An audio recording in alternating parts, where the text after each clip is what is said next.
அண்மை செய்திகளை பார்த்து வருகிறோம். அரசு பள்ளி மாணவர்களிடம் தனியார் பொறியியல் கல்லூரிகள் அடாவடி கட்டண வசூல் செய்வதாக புகாரானது எழுந்திருக்கிறது.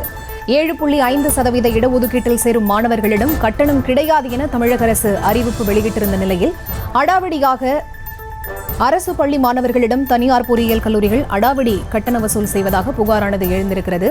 அரசின் எச்சரிக்கையை மீறி கூடுதல் கட்டணம் வசூலிக்கும் தனியார் பொறியியல் கல்லூரிகள் மீது நடவடிக்கை எடுக்க கோரியும் மாணவர்கள் கோரிக்கை விடுத்திருக்கிறார்கள்.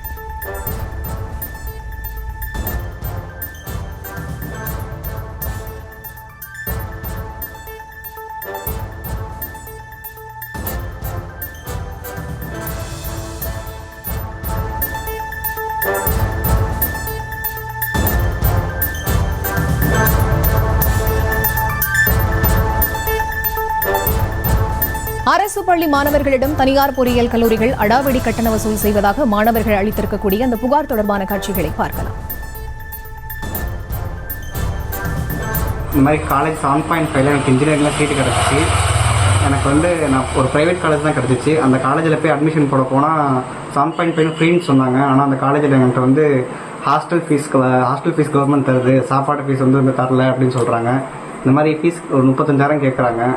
நான் எப்படி கட்ட முடியும்? நாங்கள் கவர்மெண்ட் ஸ்கூல்லேருந்து தான் வந்திருக்கோம். எங்களுக்கு அந்த மாதிரி கட்டுற மாதிரி இருந்தால் நான் ஆர்ட்ஸ் போயிருப்பேன். ஆனால் இன்ஜினியரிங் இப்போ நான் காசு கட்டணும்னு சொல்கிறாங்க, முடியல எங்களால்.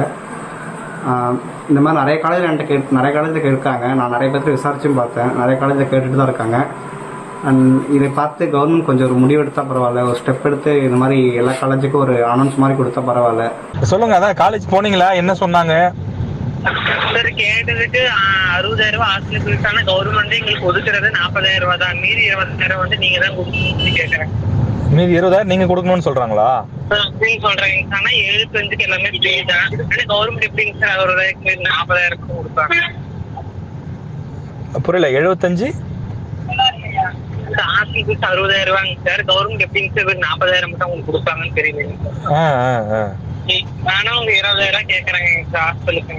ஓகே, நீங்க அவங்க கிட்ட பேசி பாத்தீங்களா?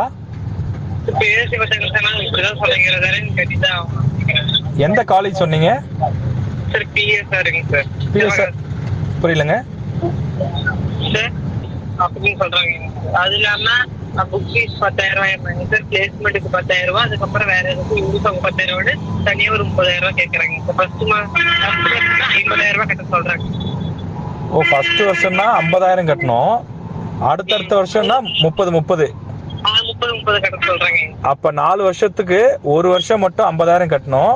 அடுத்த second year, third year, fourth இயருக்கு ஒவ்வொரு வருஷமும் தனித்தனியா 30,000 கட்டிடணும். 40,000 என்ன பிரதர்? 40,000 வருதுங்க சார் மொத்தம் கேட்கற காசு 4 வருஷத்துக்கு. கவர்மெண்ட் கொடுக்கறது போக இவ்வளவு காசு தனியா கேக்குறாங்க.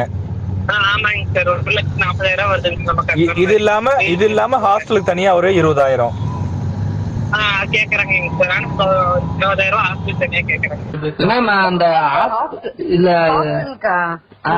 ஹாஸ்டலுக்கு 60,000 தம்பி.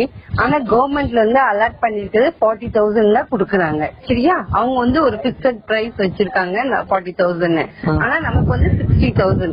நீங்க 20,000 per year பே பண்ற மாதிரி இருக்கும். வருஷத்துக்கு 20,000 ஹாஸ்டலுக்கு எக்ஸ்ட்ராவா பே பண்ற மாதிரி இருக்கும். 7.5 கிடைக்காதுமா? 7.5 அதான் தம்பி. 60,000 எங்களுக்கு ஹாஸ்டலுக்கு. சரிங்களா? அதுல 40,000 கவர்மெண்ட் பிக்சட் பண்ணிருக்காங்க. எல்லாத்துக்குமே 40,000 சொல்லி பிக்ஸ் பண்ணிருக்காங்க. சரியா? ஆனா 60,000 இல்லையா எங்களுக்கு. அதான் ரிமைனிங் 20,000 உங்ககிட்ட கேக்குறோம். சரிங்களாமா? இப்படிதான் எல்லார்கிட்டயுமே வாங்குறோம். சரிங்களா தம்பி? சரி, நாளைக்கு வாங்க. என்னமா?